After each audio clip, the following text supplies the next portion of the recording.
Welcome. I'm Nora Shabazi. I'm the founder of EBLI, which stands for Evidence-Based Literacy Instruction. And it is an effective, efficient, research-aligned system of teacher training and student instruction to help students of any age and ability level reach their highest potential in reading, writing, and spelling. And this blog is about spelling, because that is a topic of all of the literacy pieces, which we teach integrated with EBLI. Spelling is probably at the very top of my favorite and of what I think of as the most important. And I think that's because my own daughter, with her struggles with reading and spelling back in the 1990s, spelling was what really jumped out as really significant weakness. I mean, her reading, she kind of faked it a good bit. She could memorize a lot. She couldn't read anything, that was new to her really, but she could make it look good. But spelling, you can't really fake when you're trying to, spell in your writing. And so spelling gives us such an insight, not just to how well our kids can spell, but also how well they understand the code and how well they can read. So with EBLI, we teach spelling to teach reading. So it's very integrated, right? So reading and spelling are taught simultaneously and in the same activity, which is pretty cool.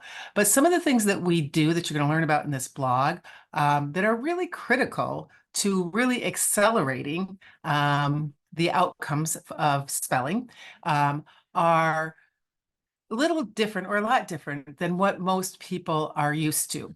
And the first thing that I want to point out that I address in the blog too is that spelling always lags a little bit behind reading. Spelling is much more challenging than reading. Reading is receptive, right? You have to recall because there's something there to pick up off the page, where spelling is expressive. You got a blank page there and you have to retrieve information from your brain, especially for English, where there's a lot of ways to spell each sound.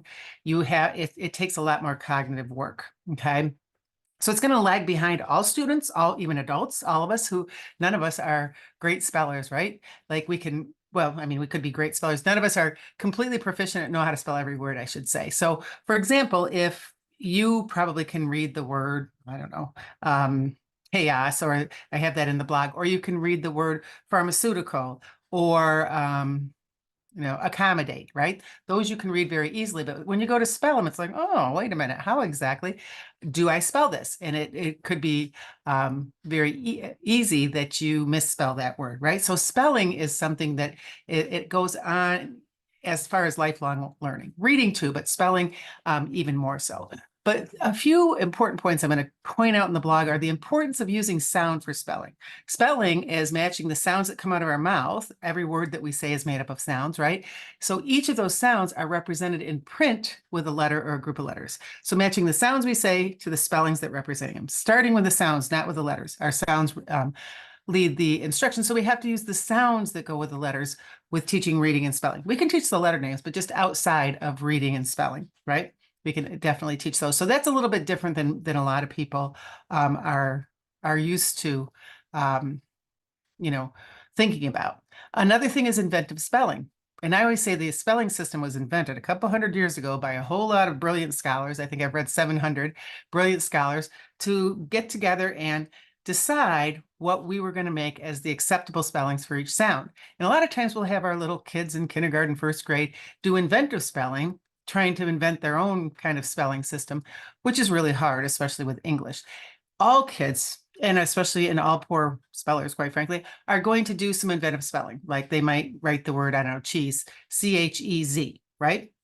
So they've got the sounds represented, but they're logical spellings, but not acceptable spellings. And sometimes they just mix up all the letters, but we want them to move to that acceptable spelling. So we'll let them spell that way, but then we're always going to show them the correct way and have our students actually produce it themselves instead of just seeing it from us as far as the correct way. So that's, different than what we normally have thought about, because oftentimes we have inventive spellers well up through past my age, right? Where people who struggle with spelling. So we want to get that accuracy in.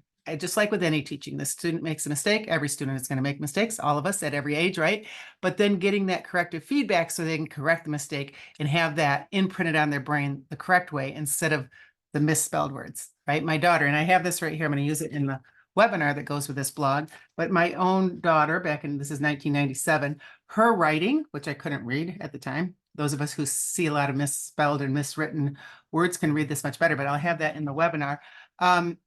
Had all kinds of misspelled words. I'm sure she was saying something beautiful, but I couldn't read it, right? So if somebody is writing for the purpose of communicating with someone else, right, who's typically not there, but is reading it at a different time and place, if you can't read what they wrote, then they can't communicate with you. So having the correct spelling and using the acceptable spellings that we've agreed on in the English language is important. Also including morphology, that prefix, suffix, root word, we can do all of that. With EBLI, we teach spelling by sound and we go by sound, but we can talk about the morphology, should talk about the morphology, right?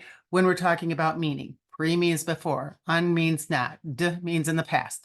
All of those things are the root words of things. So you can do that with your spelling in the context. We always teach a lot of things at one time, right? Vocabulary and spelling and phonemic awareness and phonics and all of those things combined. So that's really important.